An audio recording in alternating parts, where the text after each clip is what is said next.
বোর্ডে লিখে তা ছাত্রীদের বোঝাচ্ছিলেন শিক্ষিকা। মাঝে মধ্যে পড়াও ধরছিলেন তিনি। মন দিয়ে ক্লাস করছেন ছাত্রীরাও। এরই মধ্যে ঘটে এক অঘটন। শিক্ষিকা যখন পড়া বোঝাতে ব্যস্ত, তখন প্রথম বেঞ্চে বসা এক ছাত্রীর মাথায় ভেঙে পড়ে ক্লাসরুমের ছাদের একাংশ।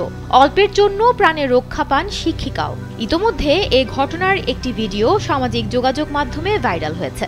সংবাদ মাধ্যম আনন্দবাজারের প্রতিবেদন অনুযায়ী গেল শুক্রবার সকালে ভারতের মধ্যপ্রদেশের ভোপালের একটি স্কুলে এই ঘটনা ঘটেছে। জানা গেছে, স্কুলের বিভিন্ন জায়গায় পানি জমে ছাদের ক্ষয়ক্ষতি হচ্ছে। এ বিষয়ে জেলা শিক্ষা কর্মকর্তাকে জানিয়ে চিঠি দিয়েছিলেন ওই স্কুলের অধ্যক্ষ। কিন্তু স্কুল চত্বরের অন্যান্য জায়গা মেরামত করা হলেও ছাদ মেরামত করা হয়নি। স্যান্ডেলিনা সো, রূপচর্চায় আভিজাত্য। ভিডিওতে দেখা যায়, শিক্ষিকার প্রশ্নের উত্তর দিতে হাত তুলেছিল এক ছাত্রী। ঠিক সেই মুহূর্তে ছাদের একাংশ ভেঙে পড়ে।